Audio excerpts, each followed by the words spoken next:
G'day guys, how you going? Hope you're all having a fantastic evening. I've got a little bit of the flu again, unfortunately, so if I sound a little bit stuffy, that's the reason. So hopefully it doesn't get in the way of another interesting review for you all. This is of a drama from Australia, English language, released in the year 2011, directed by Emil Courtin-Wilson, and this movie is called Hale. And the story to Hale is as follows. Fresh from jail, 50-year-old Dan is reunited with the love of his life, Leanne, and announces he finally wants to go straight. A fierce, tender couple who appreciate the simplest things in life. Dan finds a job in a local car yard, but after an accident, they are both lured back to petty crime to survive. When an old criminal friend of Leanne's appears with a job for Dan that could finally provide for the woman he loves, a terrible act occurs, and Leanne is torn away from him. Alone and haunted, Dan plunges into a savage, hallucinatory journey of revenge to take back what is his. A searing, intimate story of love, loss, and chaos. Hale is a visionary maelstrom, unlike anything you have seen before. So the movie is following Dan, who's the main character. He is fresh out of prison. He's older. He's 50 years old. And he is reunited with the love of his life, Leanne. Now, Dan wants to go straight. He wants to make a life for himself and live an honest living. So he gets a job at a car yard, and this is supposed to make his life better. But he has these reservations. He's still not very trusting of this society. He feels that he doesn't fit in, and he's really struggling to become just a fuzzy face in the background. But that's what he wants, and that's what he's trying so hard to do. So that's why he's working at this car yard. But there's an accident that occurs that forces him to stay home, and he can't really work that much. So he is lured back to petty crime. Now, this is where things start to go very bad for Leanne and Dan, because Leanne's old friend in the drug business offers Dan a job, and this job promises him to provide enough for the love of his life. So he very, very reluctantly ends up accepting. Now, he doesn't trust this guy because there's just something about him. So there is an act that I'm not going to tell you that occurs that results in Leanne being taken away from Dan. Now, to say that this upsets Dan is an understatement. He begins to go on a hallucinatory journey of revenge to get back what is his. So that's all I'm going to give you in the synopsis. If you want to know more, please go out there and see this film for yourself. Now, my thoughts on the movie. Well, this one is unique. A lot of people might not like this one. Now, it actually took me a few days before I finally realised just how much of an impact this film actually had on me. Now, straight away I thought, no, this is underrated. This is overrated. Sorry, I thought, no, why is it getting the accolades that it is? And I just thought it wasn't a terrible film, but I just thought it wasn't anything special. But then all of a sudden, I just couldn't get it out of my head. And I just kept thinking back to a few specific scenes, and I just thought, wow, that was just so powerful. And it's been a while since a movie has stuck with me for so long, and that's exactly what Hale does. Now, what I liked about it, it's a very unique film in the fact that it's an experimental film. This director has used a method that is either going to be a hit or miss. Now, in some instances, it's a miss because I feel it is very pretentious, but then other instances, I actually thought it really hits the mark. There are some symbolization sort of scenes that really stuck with me. In particular, there is one scene that I'll talk about a little bit further in the film that I think is one of the best scenes in any film going around. So Dan, he is actually, this is kind of like a biography. There are things in the movie that happened that didn't really happen to him, but he was really a criminal.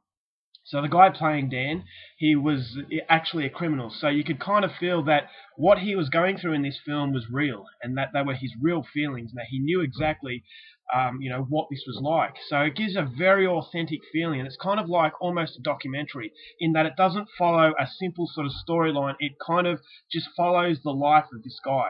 And there's no real plot, there's no real sort of formula, there's no real structure, and it just feels like you're a fly on the wall and just living through his days.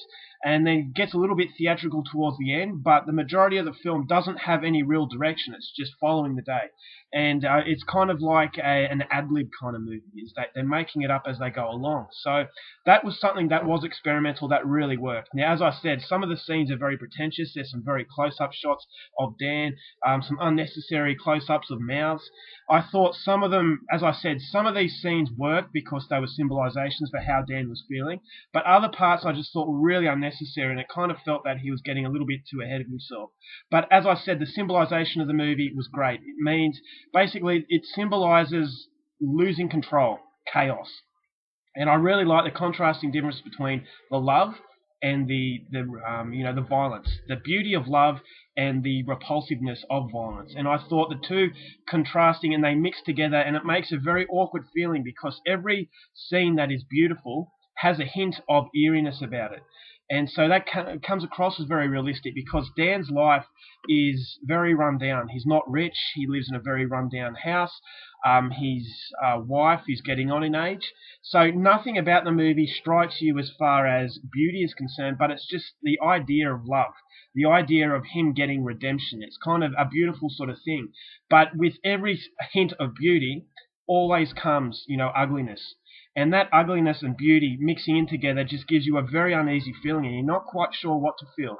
And that's why I felt that this movie stays with you for so long because of that fact. Now, the start of it, you've got the loving tenderness that Dan shows, but then when Dan's anger and frustration starts to come to front, you can really tell that this guy is very violent. He has a very violent temper, and so therefore he is able to show love, but with that love comes the ugliness, and the ugliness is his temper. So when he goes through and he's trying to deal with his problems, you can tell that he wants to go on the straight and narrow, but some things never change. He just doesn't have the coping mechanisms to really get into society and live an honest living, and it's basically a case of stick to what you know best. And what Dan knows best is to get what he wants through anger. So it's that anger and the love and the tenderness and the ugliness, it all mixes in, and it just gives you a very raw and gritty film. Now, it's a very low budget kind of movie, but it's done very, very well. I actually thought that the low budget really suits the movie because it's a very downbeat, depressing film, very chilling, but in a very subtle way. As I said, it's just that conflicting differences that the whole film has going for it that really hit you. Now, as I said, there is a particular scene. Now, when Dan's trying to have a life with Leanne, when things go bad for Dan, he starts to spiral downhill, and this is the most chilling part of the movie. I actually thought the hallucinatory sort of element that the film had really created a very claustrophobic, and it was just a ticking time bomb. And there's one scene in particular of a horse falling from the sky. Now, it's the most random thing I've ever seen. Just a horse, it's fluttering around. It's not knowing what the hell to do because it's falling. And it was both a thing of beauty in the fact that it kind of feels like the horse is doing some sort of dance. And while it's floating in the air, it actually looks beautiful. But the fact that it's falling to its death, there's no control. It's falling and it's uncontrollable. It was utterly terrifying. So it's that conflicting emotion once again. And I just thought that symbolization of losing control, falling down, of that horse in the sky was absolutely brilliant. And it has just stuck with me. I just can't get that image out of my head. I don't know whether to marvel at its beauty or just be repulsed at the terrifying sort of ugliness that the actual scene has going for it as well. Just the helpless sort of value that the horse has is really terrifying. But as I said, it's moving in a way that it's beauty. So, just a very strange sort of feeling that the film gives you, and you're not quite sure what to feel for it. So, as far as soundtrack is concerned, a very unsettling, very eerie soundtrack once again. So it paints a very, very troubled life for the two main characters. I thought the chemistry between them was very good.